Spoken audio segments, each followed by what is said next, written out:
Hello students and welcome back to the video lecture series of web programming. Today's topic is jQuery selectors. I am your instructor Ms. Shruti Rawal. So in last lecture we had studied what do you mean by jQuery, how can you include jQuery inside your HTML web page, and you have studied the basic syntax of jQuery.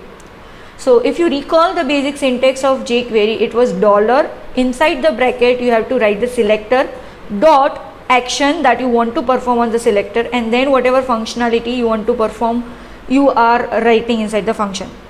Now we will study in this lecture what are the different selectors that you can use in the jQuery syntax. So the first jQuery selector that we are going to study is element selector. So if you are using jQuery element selector, it will select all the elements based on the element name. We know what do you mean by an HTML element. So if you want to select any HTML element, so here you can see in the example what is the selector that I have written, dollar, inside the bracket in double quotation I have written P. So P is the paragraph element. So if I write the selector, what will happen, all the paragraph in my HTML web page will be selected, and whatever event I want to perform on these paragraphs I can perform. So that is basically element selector. Now here is an example. So what does this example do? So you can see that the first basic syntax I have written, document.ready function, it will be called when your HTML document is loaded inside the browser. Then I have called the button selector, and inside the button I have called the event click. It means when the button is clicked, what will happen? $p.hide. It means all the paragraph elements that are present on your web page, they will get hidden. So this is how you can use element selector. The next selector after element selector is ID selector. So if you recall, in CSS also we were using class and ID concept. So if you want to use ID selector, the first thing that you need to do is you must specify inside the HTML element, inside any HTML element, if you have given ID attribute value, you can select that particular element using that ID attribute value. So in jQuery, if you are using the ID selector, you have to use hash, similar to the CSS syntax where you were identifying the ID using hash operator. Exactly in jQuery also you are identifying the ID selector using hash symbol. So the jQuery hash ID selector uses the ID attribute of an HTML tag to find or select a specified element which has that corresponding ID. ID should be compulsorily unique within a page. So if you are using hash ID, you will only find a unique element, that is you will find a single element from the whole web page. So here is the syntax. To find an element with a specified ID, you have to write hash character followed by the ID of the HTML element. So dollar inside the bracket in double quotation hash, and whatever the ID you have given to that HTML element attribute, ID attribute value, that you have to specify. For example, here I have specified test. So this is an example. So in the previous example you can get an idea that I was writing paragraph, that is in double quotation we had written p.hide. So all the paragraphs were selected from the web page and all of them were hidden, whereas here I have written hash test.hide. So only the element inside your HTML web page which has this ID test, that will be selected and that will get hidden. When it will get hidden? Because you have returned this inside the function button.click. So whenever the button is clicked, then only that particular element will be hidden. The next selector is dot class selector.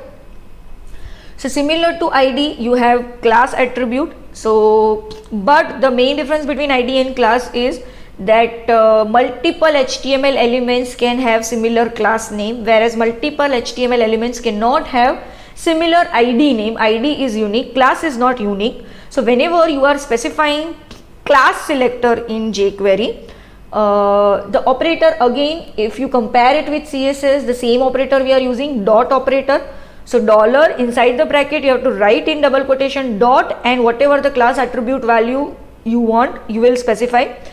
It will select all the elements on your HTML web page which has this corresponding class, in our case test. So if you, for example, if you have 3 HTML elements which has class attribute value test, so how many will be selected? That those 3 HTML elements will be selected, and whatever action you are performing on those 3 elements will be performed.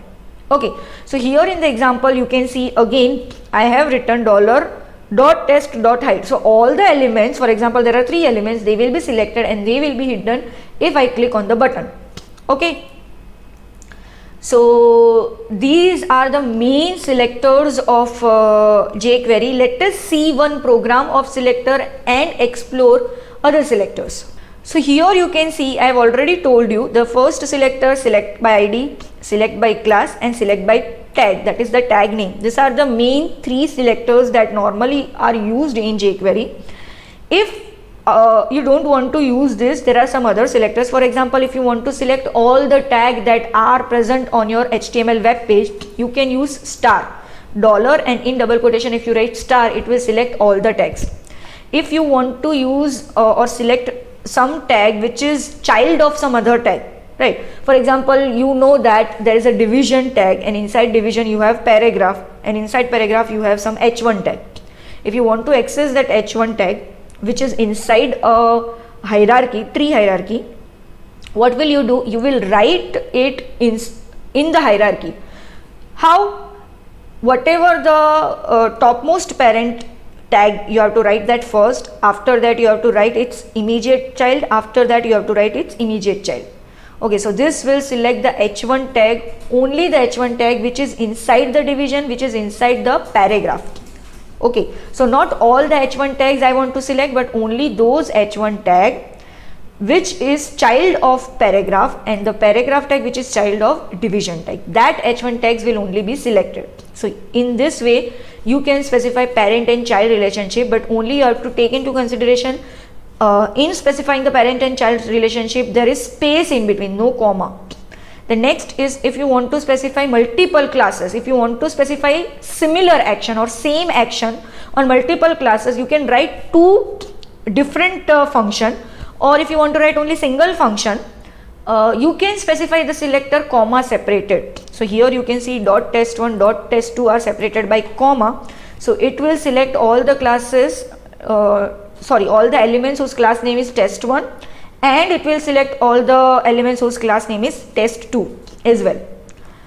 The next is if you want to specify the same action for multiple tag.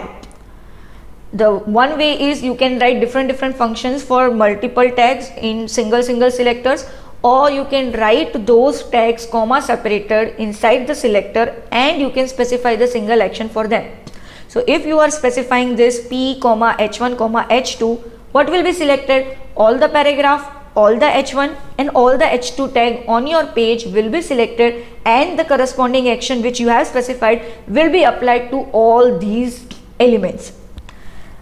The other type of selector is if, for example, if there is an element, if there are multiple elements and if you want to select only the first element, that is your first paragraph element, you can specify it using the pseudo classes attached to it. So the first pseudo class which is attached to the selector, that will select only the first paragraph.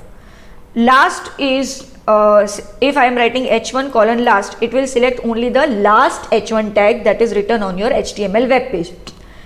For example, if you have a unordered or ordered list, so you will have multiple li. There are some characteristics that you want to apply on the odd li or on the even li. So there are pseudo classes attached to this selector, odd and even. If you want to apply something, that is some action on only the odd list of items, you have to specify li colon odd. If you want to specify some particular action to only the even list of items, you have to specify the pseudo class li colon even. Clear? So these all are the different type of selectors that you can use along with jQuery. Now let us see the program. So here you can see that I have inside the HTML body, there is one h2 in which I have given ID test1. There is a division in which I have given ID div1. Again there is second heading for which I have given test2 id. There is a second division for which I have given div2. So also there is one ul in which I have 4 list items, and for 2 list items I have given 2 different classes. So the second li I have given cls1, the third li I have given cls2 class attribute value. So these are some of the HTML elements that I have taken. Now let us see what is the jQuery selector that we are going to apply. So the first thing that I am going to do is I am going to write my document.ready function, and inside that I will be applying some actions using the selectors. So the first selector that I am using is id selector. So here you can see I have written $#div2 and dot, what am I performing? Some action. Okay, what is the action that I am performing? I am setting the CSS property of this particular element whose ID is div2. So this is my division whose ID is div2. I am setting the CSS property. Which CSS property you want to set, that you have to write inside the parameter. This method is setting the color property, and what color you want to set, that you have to write in the second parameter, red. So as soon as my document is loaded, what will happen? The division, that is your second division, will become red in color. So let us run this file and see. So before that, let us run this file before writing any code and see whether the color is changing or not. So here you can see the second division color is not red. Now as soon as I change the code, I'll uncomment it and I'll reload the page. So you can see the division, that is the second division's color, is changing from black to red. Now let us comment this and try some other example for the other selector. So here what have I done? I have told that you have to select parent-child relationship. So here you can see division is my parent, and inside that I have ul, and inside that I have li. So I am specifying that inside the division tag I have to specify the child tag. So I am specifying li. So all the li inside the division will be selected, and the color of that particular li will be changed to red. Till now what was happening? All the things that are in division, its color was changing. Now only the list items which are inside the division, only those list items color will be changing. Reloading the page, so you can see the border comes in black color, but only the list items come in red color. Now let us comment this and try other code. So here I have written multiple classes. So CLS2 and CLS1, you can see that there are 2 li which are given class attributes. So I am selecting both of them, and I am specifying the border property of CSS solid 2x blue. So you can see that currently you don't have border for any list item. If I reload it, you can see that for the second list item and the third list item I am getting blue solid color. So this was due to our selector that I have uncommented. Now let us uncomment the next selector. So here you can see that I have used the pseudo class. So what is the thing that I have used? I have used the parent-child relationship as well. So I have used that I want the for second division. Inside the second division, what is the child tag? Li, and I want only first li. So li colon first, and I want to change the color of these particular li to red. So you can see after reloading, the only first li's color is being changed, not the whole division and not the whole li items. Only the first list items color is being changed from black to red. The next is last, because you know that I can also give color to last. So here you can see I have specified ul, li, last. So what will happen? Yes, only the last list items color will get changed, and